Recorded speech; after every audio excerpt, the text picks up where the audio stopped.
A friend recently told me that he'd made his first purchase from AliExpress and he'd ordered two items really cheaply. One was a 1 terabyte portable SSD, and I'm not sure what the other one was. I think it was a power bank, a huge, massive, like 1 gigawatt power bank that never turned up. The portable drive did turn up, and as we predicted, it's not quite working as it should.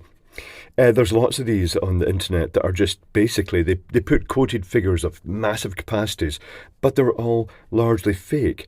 So I have preemptively slid the spudger into the side of these in the hope that I'm going to be able to actually release some sort of a clip mechanism, but I don't think I'm going to have much luck. It does go in quite deeply, but it doesn't seem to liberate it. It does take little shaves of plastic off though, which is good. So I think I'm going to actually have to get destructive with this. So let's see which way I can... Well, let's zoom down for a start so you can observe the carnage up close.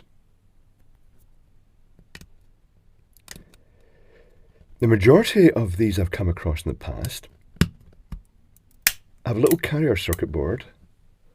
It's kind of making crunchy noises. Oh, it's just popped out. There it is. It's a cheap... All right, hold on. Hold on, let me get you closer to this. And what do we have? We have a cheap SD card. Let's actually pop that out. Let's get some isopropanol onto that, just to release the hot melt glue that has been used to hide what's on in here. And then we'll pop that card out of its carrier. Up.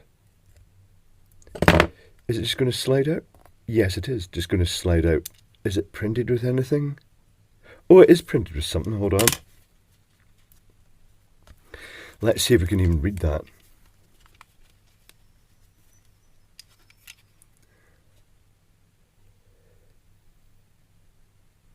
Nothing.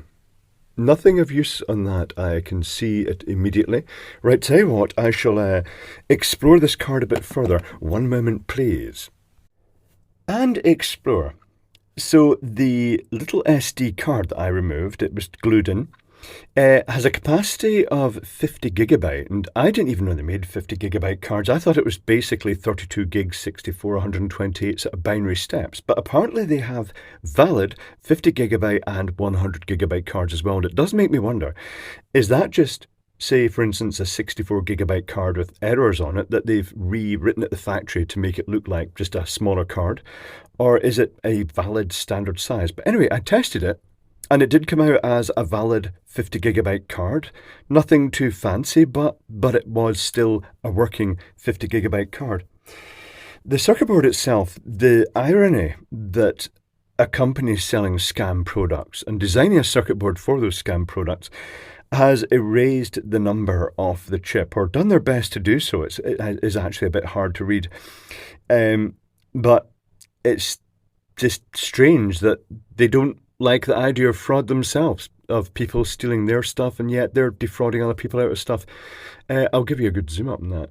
It looks like that. There's not a lot of information. It's kind of mottled. You can almost, it looks as though you could read it, but it's not.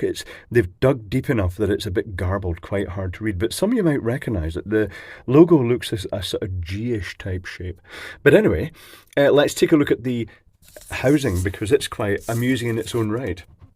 Oh, the circuitry is really just 2.2 ohm, perhaps a bit of incoming supply filtering, and then loads of capacitors, probably for internal supplies on what I would guess is a little microcontroller. And a 5.1K. Oh, that might be, they might have doubled that up for the pins to indicate it should send power. Not sure. Nice enough design for what it is. But anyway, when they make it, this case is quite nice. It's got a little lip at both ends. I'll zoom back down this a little bit. It's got a little lip at both ends. And when they put their top secret circuitry in like this, it sits against the first lip. Then at the other end, they get this. And notice how all the little plastic clips broke off it. But they put a little splat of solvent glue on it, and it's got fairly solid clips, and then they physically clip it on, click it into place, and that's you not getting that back open again. So you can't just pop it open and see you've been diddled. It just makes it very hard. You have to use brute force to actually get it open. But should you do so, there are apparently many variants of these, but that's what's in this one. And there is another version that looks very similar, which has two SD card slots. They can stick two cheap SD cards in to make it look even bigger. But there we have it, the fake SSD memory storage device that is just cheap SD cards inside a case.